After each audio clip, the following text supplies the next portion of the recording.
ಆಕಾಶವಾಣಿ ಪ್ರಚಲಿತ ವಿದ್ಯಮಾನ.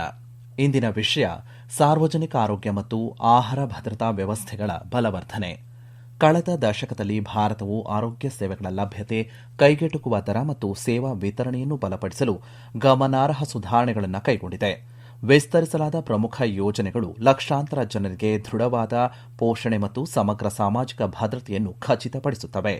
ಆಯುಷ್ಮಾನ್ ಭಾರತ್ ಪ್ರಧಾನಮಂತ್ರಿ ಜನ ಆರೋಗ್ಯ ಯೋಜನೆಯನ್ನು ಭಾರತದಲ್ಲಿ ಸಾರ್ವತ್ರಿಕ ಆರೋಗ್ಯ ರಕ್ಷಣೆಯನ್ನು ಸಾಧಿಸಲು ಸೆಪ್ಟೆಂಬರ್ 2018ರಲ್ಲಿ ಪ್ರಾರಂಭಿಸಲಾಯಿತು. ವಿಶ್ವದ ಅತಿದೊಡ್ಡ ಸಾರ್ವಜನಿಕ ಧನ ಸಹಾಯದ ಆರೋಗ್ಯ ಯೋಜನೆಗಾಗಿ ಗುರುತಿಸಲ್ಪಟ್ಟಿರುವಂತಹ ಇದು ಪ್ರತಿ ಕುಟುಂಬಕ್ಕೆ ವಾರ್ಷಿಕ 5 ಲಕ್ಷ ರೂಪಾಯಿ ಆರೋಗ್ಯ ವಿಮಾ ರಕ್ಷಣೆಯನ್ನು ಒದಗಿಸುತ್ತದೆ. ಇದು ಜನಸಂಖ್ಯೆಯ ಕೆಳಸ್ತರದ 40% ಅಂದರೆ ಸುಮಾರು 12,37 ಲಕ್ಷ ಆರ್ಥಿಕವಾಗಿ ದುರ್ಬಲ ಕುಟುಂಬಗಳನ್ನು ಒಳಗೊಂಡಿದೆ. ಮಾರ್ಚ್ 2004ರಲ್ಲಿ ಈ ಯೋಜನೆಯ ವ್ಯಾಪ್ತಿಯನ್ನು ಸುಮಾರು 37 ಲಕ್ಷ ಆಶಾ ಕಾರ್ಯಕರ್ತರು, ಅಂಗನವಾಡಿ ಕಾರ್ಯಕರ್ತರು, ಸಹಾಯಕರು ಮತ್ತು ಅವರ ಕುಟುಂಬಗಳಿಗೆ ವಿಸ್ತರಿಸಲಾಯಿತು. ಮೇ 2026ರ ಹೊತ್ತಿಗೆ ಈ ಯೋಜನೆಯಡಿ 43,93,00,000ಕ್ಕೂ ಹೆಚ್ಚು ಆಯುಷ್ಮಾನ್ ಕಾರ್ಡ್ಗಳನ್ನು ವಿತರಿಸಲಾಗಿದೆ. ಆಸ್ಪತ್ರೆಗೆ ದಾಖಲಾತಿಯು ಜೂನ್ 2019ರಲ್ಲಿದ್ದಂತಹ 29,96,000ರಿಂದ ಮೇ 2026ರ ವೇಳೆಗೆ 12.03 ಕೋಟಿಗೆ ಗಣನೀಯವಾಗಿ ಹೆಚ್ಚಳವಾಗಿದೆ. ಇದು ಒಟ್ಟು ಚಿಕಿತ್ಸಾ ವೆಚ್ಚ 1,80,00,000 ರೂಪಾಯಿ ಆಗಿದೆ. ಅದೇ ಸಮಯದಲ್ಲಿ Ayushman Bharat digital mission digital ಆರೋಗ್ಯ ಆಡಳಿತವನ್ನು ಸಾಂಸ್ಥಿಕಗೊಳಿಸಿದೆ. ಇದು ಆಯುಷ್ಮಾನ್ ಭಾರತ್ ಆರೋಗ್ಯ ಖಾತೆಗಳನ್ನು ಪರಿಚಯಿಸಿದೆ. ಇದು 14 ಅಂಕಿಯ ವಿಶಿಷ್ಟ ಡಿಜಿಟಲ್ ಆರೋಗ್ಯ ಗುರುತಿನ ಸಂಖ್ಯೆಯಾಗಿದ್ದು, ಇದು ಆರೋಗ್ಯ ದಾಖಲೆಗಳ ಸುಗಮ ನಿರ್ವಹಣೆಗೆ ಅವಕಾಶವನ್ನು ನೀಡುತ್ತದೆ. ಮೇ 2026ರ ಹೊತ್ತಿಗೆ 88,33,00,000 ಆಭಾ ಖಾತೆಗಳನ್ನು ರಚಿಸಲಾಗಿದೆ. ಕಾಗದರಹಿತ ಆರೋಗ್ಯ ಪರಿಸರ ವ್ಯವಸ್ಥೆಯನ್ನು ಸಕ್ರಿಯಗೊಳಿಸುವ ಮೂಲಕ ಸುಮಾರು 97,81,00,000 ಆರೋಗ್ಯ ದಾಖಲೆಗಳನ್ನು ಇವುಗಳೊಂದಿಗೆ ಜೋಡಿಸಲಾಗಿದೆ. ತಳಮಟ್ಟದ ಮೂಲ ಸೌಕರ್ಯವು ಇದೇ ರೀತಿ ವಿಸ್ತರಣೆಯಾಗಿದ್ದು 1,85,00,000ಕ್ಕೂ ಹೆಚ್ಚು ಆಯುಷ್ಮಾನ್ ಆರೋಗ್ಯ ಮಂದಿರಗಳು 540 ಕೋಟಿ ವೈದ್ಯಕೀಯ ಭೇಟಿಗಳನ್ನು ಸುಗಮಗೊಳಿಸಿವೆ. ಕೈಗೆಟುಕುವ ಬೆಲೆಯ ಔಷಧಿಗಳ ಲಭ್ಯತೆಯು ಗಣನೀಯವಾಗಿ ವಿಸ್ತರಿಸಿದೆ. 7,41,00,000 ನಾಗರಿಕರು ಕೈಗೆಟುಕುವ ಬೆಲೆಯ ಅಮೃತ್ ಮಳಿಗೆಗಳಿಂದ ಪ್ರಯೋಜನ ಪಡೆದಿದ್ದಾರೆ. ಇದಲ್ಲದೆ ಆಯುಷ್ಮಾನ್ ಭಾರತ್ ವಯೋವಂದನಾ ಯೋಜನೆಯಡಿ 1,20,00,000ಕ್ಕೂ ಹೆಚ್ಚು ಹಿರಿಯ ನಾಗರಿಕರನ್ನು ನೋಂದಾಯಿಸಲಾಗಿದೆ. 3,000 ಕೋಟಿ ರೂಪಾಯಿಗೂ ಅಧಿಕ ವೆಚ್ಚದಲ್ಲಿ ಸುಮಾರು 13,84,000 ಜನರಿಗೆ ಚಿಕಿತ್ಸೆಗಳನ್ನು ಒದಗಿಸಲಾಗಿದೆ. ಸುರಕ್ಷಿತ ಮತ್ತು ಕೈಗೆಟುಕುವ ದರದ ಮುಟ್ಟಿನ ನೈರ್ಮಲ್ಯ ಉತ್ಪನ್ನಗಳ ಲಭ್ಯತೆಯು ಕೇವಲ ಆರೋಗ್ಯದ ವಿಷಯವಲ್ಲ, ಅದು ಘನತೆಯ ವಿಷಯವೂ ಹೌದು. ಭಾರತ ಸರ್ಕಾರದ ಪ್ರಮುಖ ಯೋಜನೆಯಾದ ಪ್ರಧಾನಮಂತ್ರಿ ಭಾರತೀಯ ಜನೌಷಧಿ ಪರಿಯೋಜನಾ ಅಡಿಯಲ್ಲಿ ದೇಶದಾದ್ಯಂತ ಇರುವ ಪ್ರಧಾನಮಂತ್ರಿ ಜನೌಷಧಿ ಕೇಂದ್ರಗಳ ಮೂಲಕ ಸ್ಯಾನಿಟರಿ ಪ್ಯಾಡ್ಗಳು ಕೇವಲ ₹1ಗೆ 1ರಂತೆ ಲಭ್ಯವಿದೆ. ಅನೇಕ ಮಹಿಳೆಯರು ಮತ್ತು ಹದಿಹರೆಯದ ಹುಡುಗಿಯರಿಗೆ ಈ ಚಿಕ್ಕ ಗುಲಾಬಿ ಪ್ಯಾಕೆಟ್ ಹಿಂಜರಿಕೆ, ಆರ್ಥಿಕ ಹೊರೆ ಮತ್ತು ಅಸುರಕ್ಷಿತ ಮತ್ತು ಕಿರಿಕಿರಿ ಉಂಟು ಮಾಡುವ ಪರ್ಯಾಯ ಮಾರ್ಗಗಳಿಂದ ಮುಕ್ತಿಯನ್ನು ನೀಡಿದೆ. ಒಂದು ಕಾಲದಲ್ಲಿ ಪ್ರತಿ ತಿಂಗಳ ಅನಿವಾರ್ಯ ಹೊಂದಾಣಿಕೆಯಾಗಿದ್ದ ಈ ವಿಷಯವು ಇಂದು ಕೈಗೆಟುಕುವ ಮತ್ತು ಸುಲಭವಾಗಿ ಲಭ್ಯವಿರುವ ಆಯ್ಕೆಯಾಗಿ ಬದಲಾಗಿದೆ. ಮಹಿಳಾ ಮತ್ತು ಮಕ್ಕಳ ಅಭಿವೃದ್ಧಿ ಸಚಿವಾಲಯವು 2017ರಲ್ಲಿ ಆರಂಭಿಸಿದ ಮಹತ್ವಾಕಾಂಕ್ಷೆಯ ಮಾತೃತ್ವ ಪ್ರಯೋಜನ ಯೋಜನೆಯಾದ ಪ್ರಧಾನಮಂತ್ರಿ ಮಾತೃವಂದನಾ ಯೋಜನೆ ಮೂಲಕ ತಾಯಿಯ ಆರೋಗ್ಯ ಮತ್ತು ಬಾಲ್ಯದ ಆರೈಕೆಗೆ ತನ್ನ ಬದ್ಧತೆಯನ್ನು ಮುಂದುವರಿಸುತ್ತಿದೆ. ಈ ಯೋಜನೆಯು ಗರ್ಭಿಣಿಯರು ಮತ್ತು ಹಾಲುಣಿಸುವ ತಾಯಂದಿರಿಗೆ ಆರ್ಥಿಕ ನೆರವು ನೀಡುವ ಗುರಿಯನ್ನು ಹೊಂದಿದೆ. ಇದು ಸಕಾರಾತ್ಮಕ ಆರೋಗ್ಯ ಬಯಸುವ ನಡವಳಿಕೆ ಮತ್ತು ಸುಧಾರಿತ ಪೋಷಣೆಯನ್ನು ಉತ್ತೇಜಿಸುತ್ತದೆ. 2022ರ ಏಪ್ರಿಲ್ 1ರಿಂದ ಮಿಷನ್ ಶಕ್ತಿ ಅಡಿಯಲ್ಲಿ ಇದರ ಸಂಯೋಜನೆಯ ನಂತರ PMMVY ಅನ್ನು 3 ಕಂತುಗಳಿಂದ 2ಕ್ಕೆ ಸುವ್ಯವಸ್ಥಿತಗೊಳಿಸಲಾಗಿದೆ.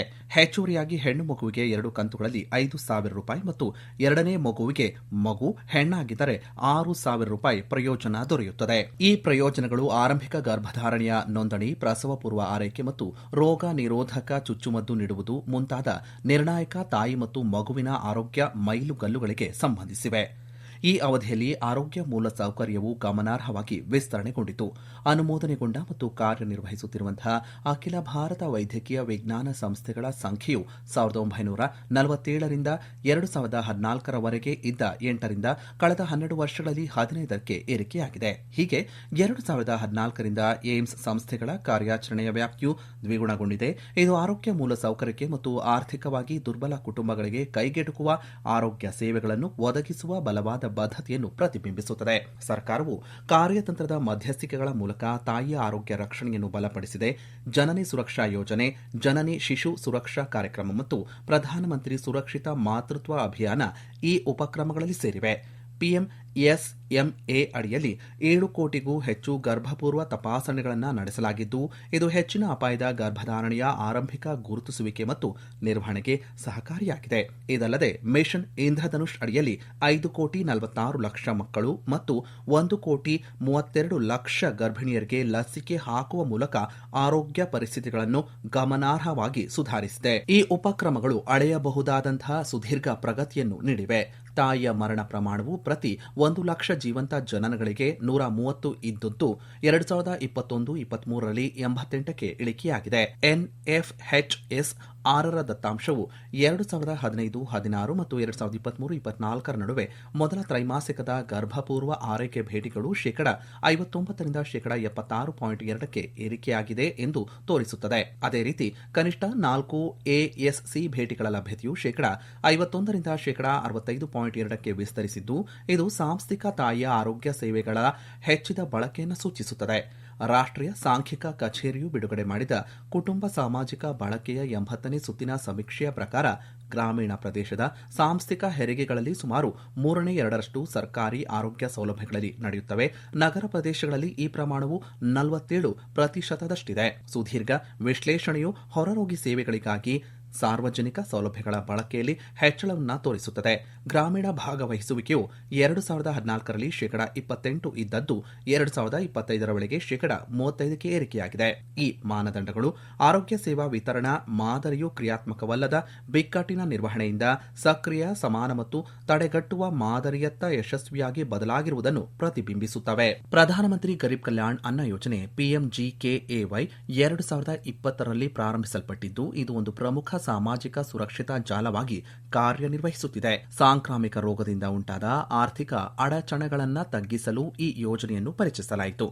ಇದು 81 ಕೋಟಿಗೂ ಹೆಚ್ಚು ಫಲಾನುಭವಿಗಳಿಗೆ ಉಚಿತ ಆಹಾರ ಧಾನ್ಯಗಳನ್ನು ಒದಗಿಸುತ್ತದೆ. ಇದಲ್ಲದೆ ಈ ಯೋಜನೆಯನ್ನು ಜನವರಿ 2024ರಲ್ಲಿ 5 ವರ್ಷಗಳ ಅವಧಿಗೆ ವಿಸ್ತರಿಸಲಾಯಿತು. ಪಿಎಂಜಿಕೆಎವೈ ಅಸ್ತಿತ್ವದಲ್ಲಿರುವಂತಹ ಸಾರ್ವಜನಿಕ ವಿತರಣಾ ವ್ಯವಸ್ಥೆಯ ಮೂಲ ಸೌಕರ್ಯವನ್ನು ಬಳಸಿಕೊಳ್ಳುತ್ತದೆ. ಪಿಡಿಎಸ್ನ ಸಾಂಸ್ಥಿಕ ಚೌಕಟ್ಟು ಸ್ವತಃ ಗಮನಾರ್ಹ ಆಧುನೀಕರಣಕ್ಕೆ ಒಳಗಾಗಿದೆ. ಪಿಡಿಎಸ್ ಅಡಿಯಲ್ಲಿನ 5,51,000 ನ್ಯಾಯಬೆಲೆ ಅಂಗಡಿಗಳಲ್ಲಿ 5,50,000ಕ್ಕೂ ಹೆಚ್ಚು ಅಂಗಡಿಗಳನ್ನು ಸಂಬಂಧಿತ ಗುರುತಿನ ಚೀಟಿ ಆಧಾರಿತ ವಿತರಣೆಗಾಗಿ ಸ್ವಯಂಚಾಲಿತಗೊಳಿಸಲಾಗಿದೆ. ಎಲ್ಲಾ ರಾಜ್ಯಗಳು ಮತ್ತು ಕೇಂದ್ರಾಡಳಿತ ಪ್ರದೇಶಗಳಲ್ಲಿ ಪಡಿತರ ಚೀಟಿಗಳು ಶೇಕಡ 100ರಷ್ಟು ಡಿಜಿಟಲೀಕರಣಗೊಂಡಿವೆ. ಆಹಾರ ಧಾನ್ಯ ವಿತರಣಾ ಮೂಲಸೌಕರ್ಯವನ್ನು ಮತ್ತಷ್ಟು ಬಲಪಡಿಸಲು ಸರ್ಕಾರವು ಮೇ 2026ರಲ್ಲಿ 25,530 ಕೋಟಿ ರೂಪಾಯಿ ಬಜೆಟ್ ಹಂಚಿಕೆಯೊಂದಿಗೆ ಸಾರ್ಥಕ್ ಪಿಡಿಎಸ್ ಯೋಜನೆಯನ್ನು ಅನುಮೋದಿಸಿತು.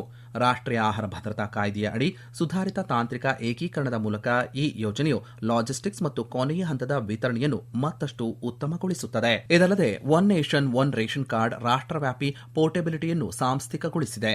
ಇದು 207 ಕೋಟಿಗೂ ಹೆಚ್ಚು ವಹಿವಾಟುಗಳಿಗೆ ಅನುಕೂಲ ಮಾಡಿಕೊಟ್ಟಿದೆ. ಇದು ಪಿಎಂಜಿಕೆಎವೈನ ಎಲ್ಲ ಫಲಾನುಭವಿಗಳನ್ನು ಒಳಗೊಳ್ಳುತ್ತದೆ ಮತ್ತು ವಲಸೆ ಹಾಗೂ ಚಲನಶೀಲ ಜನಸಂಖ್ಯೆಗೆ ಸಬ್ಸಿಡಿ ದರದ ಆಹಾರ ಧಾನ್ಯಗಳ ಲಭ್ಯತೆಯನ್ನು ಗಣನೀಯವಾಗಿ ಹೆಚ್ಚಿಸಿದೆ. ಈ ಮಧ್ಯಸ್ಥಿಕೆಗಳ ಜೊತೆಗೆ ಪೌಷ್ಟಿಕಾಂಶದ ಫಲಿತಾಂಶಗಳಲ್ಲಿ ಅಳೆಯಬಹುದಾದಂತಹ ಸುಧಾರಣೆಗಳು ಕಂಡುಬಂದಿವೆ. ಎನ್ಎಫ್ಎಚ್ಎಸ್ 2023-24ರ ಪ್ರಕಾರ ಮಕ್ಕಳಲ್ಲಿ ಕುಂಠಿತ ಬೆಳವಣಿಗೆಯ ಪ್ರಮಾಣವು 2015-16ರ ಎನ್ಎಫ್ಎಚ್ಎಸ್ 4ರಲ್ಲಿನ ಶೇಕಡ 38.4ರಿಂದ ಶೇಕಡ 29.3ಕ್ಕೆ ಇಳಿದಿದೆ. ಕೃಶ ದೇಹಸ್ಥಿತಿ ಶೇಕಡ 21ರಿಂದ ಶೇಕಡ 19ಕ್ಕೆ ಕಡಿಮೆಯಾಗಿದೆ ಮತ್ತು ಕಡಿಮೆ ತೂಕವಿರುವಂತಹ ಮಕ್ಕಳ ಪ್ರಮಾಣವು ಶೇಕಡ 35.8ರಿಂದ ಶೇಕಡ 31.8ಕ್ಕೆ ಇಳಿದಿದೆ. ಇದು ಮಕ್ಕಳ ಪೌಷ್ಟಿಕಾಂಶದ ಫಲಿತಾಂಶಗಳಲ್ಲಿನ ಕ್ರಮೇಣ ಸುಧಾರಣೆ ಸೂಚಿಸುತ್ತದೆ. ಹೆಚ್ಚುವರಿಯಾಗಿ ರಾಷ್ಟ್ರೀಯ ಸಾಂಖ್ಯಿಕ ಕಚೇರಿಯು ಬಿಡುಗಡೆ ಮಾಡಿದ ಕುಟುಂಬ ಸಾಮಾಜಿಕ ಬಳಕೆಯ 80ನೇ ಸುತ್ತಿನ ಸಮೀಕ್ಷೆಯ ಪ್ರಕಾರ ಗ್ರಾಮೀಣ ಪ್ರದೇಶದ ಸಾಂಸ್ಥಿಕ ಹೆರಿಗೆಗಳಲ್ಲಿ ಸುಮಾರು 3/2 ಸರ್ಕಾರಿ ಆರೋಗ್ಯ ಸೌಲಭ್ಯಗಳಲ್ಲಿ ನಡೆಯುತ್ತವೆ. ನಗರ ಪ್ರದೇಶಗಳಲ್ಲಿ ಈ ಪ್ರಮಾಣವು 47%. ಹೊರರೋಗಿ ಸೇವೆಗಳಿಗಾಗಿ ಸಾರ್ವಜನಿಕ ಸೌಲಭ್ಯಗಳ ಬಳಕೆಯಲ್ಲಿ ಹೆಚ್ಚಳವನ್ನು ತೋರಿಸುತ್ತದೆ. ಗ್ರಾಮೀಣ ಭಾಗವಹಿಸುವಿಕೆಯು 2014ರಲ್ಲಿ ಶೇಕಡ 28 ಇದ್ದದ್ದು 2025ರ ವೇಳೆಗೆ ಶೇಕಡ 35ಕ್ಕೆ ಏರಿಕೆಯಾಗಿದೆ.